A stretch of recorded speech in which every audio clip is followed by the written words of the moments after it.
Hey guys, I haven't done a YouTube video in a while, so I thought of something to make a YouTube video on.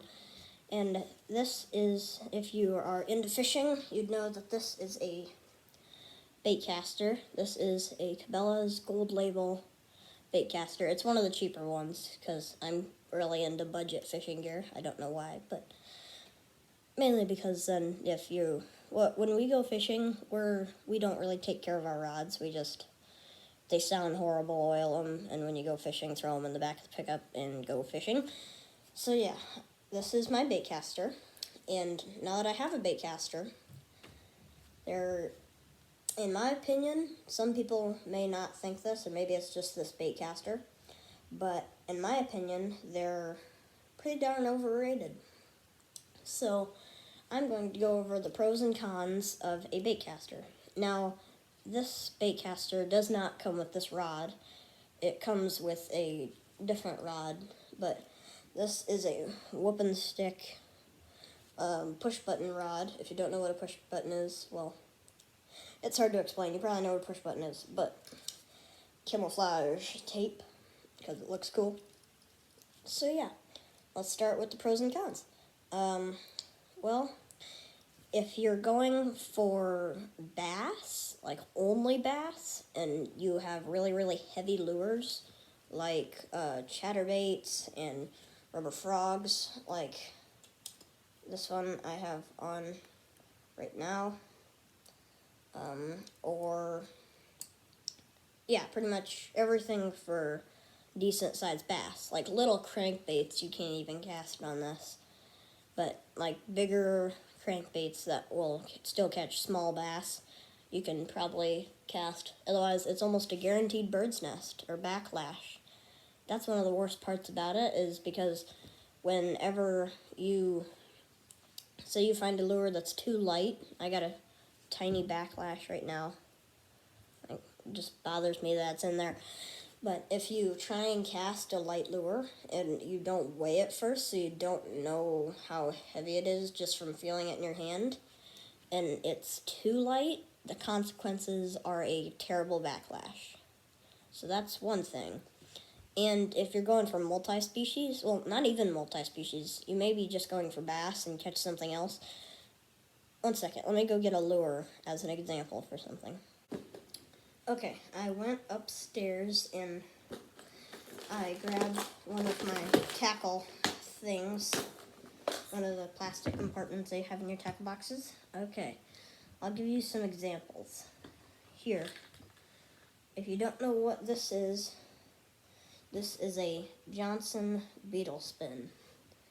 And you can put all kinds of stuff on them, like the spinner. What I love is if you unclip it and take the beetle thing off, you can use this to catch fish, but this you can put any jig head and jig on you want. So you can make it a Mr. Twister tail. You can do anything you want with this little spinner, which I love about the Johnson Beetle Spin. And if you've never heard of one, you should go check one out. They're great multi-species, and if you're going for bass, they will catch bass. But enough about the lure. The point is, this is a really great lure, and I love using them all the time. Where this bait caster, it's light, and the bait caster... Okay. As I was saying, this is a great lure for all crappie, bluegill, bass, smallmouth, everything will pretty much eat this. And it's a great lure, but you can't cast it on the bait caster because of the weight. So it kind of stinks. Even if you're just going for bass, like this popper, Tahula popper, works really, really well. And that you can cast. So it's good for those type things. Oh, as I was saying, you can put Mr. Twister tails on them. Here's one that I have put a Mr. Twister tail on. Anyway, like, crankbaits. Ooh. Crankbaits like this you can cast. This is a lipless crankbait rattle trap. This is a lipped crankbait. And these you can cast just fine. You'll catch fish on them. But I don't think you'll catch near as many fish as if you're using this. even if you're going for bass. I think a bass would take this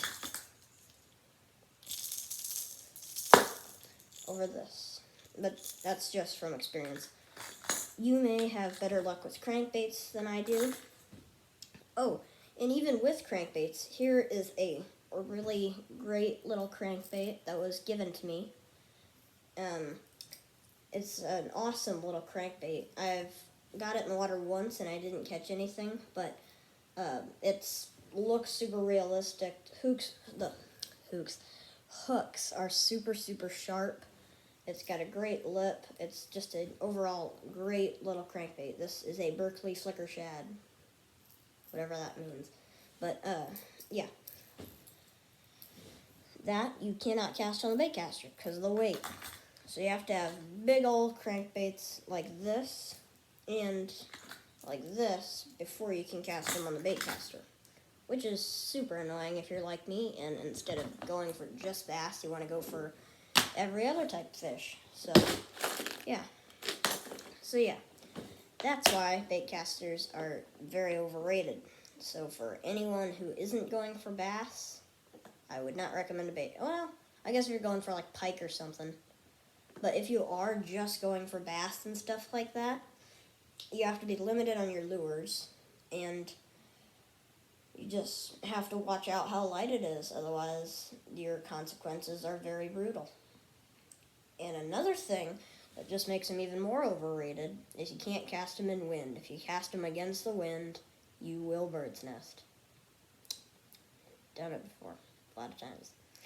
But yes, I would highly recommend a open face or a spinner over a baitcaster, unless you're just going for bass. If you're going for bass, they cast decently far and they're pretty darn accurate. If you're a fast learner, that is. Because if you're not a fast learner, I wouldn't recommend it either way, because they're pretty darn hard to use. I've had quite my learning curve. So yeah, that's my video on why baitcasters are somewhat overrated. If you're just going for bass, then maybe try one, but I'd go for a spinner. Oh, I forgot the pro part. The pros are, 1, they look awesome.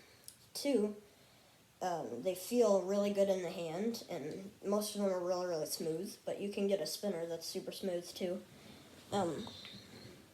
One of the main pros I think about having a baitcaster is the fact that if you go on a fishing trip somewhere and you're on a boat with a bunch of other people and you don't bring your own fishing rods, then in that case you can borrow a baitcaster and you know how to use one. So yeah, that's a video on the pros and cons of a baitcaster. Thanks for watching. Make sure to like and subscribe.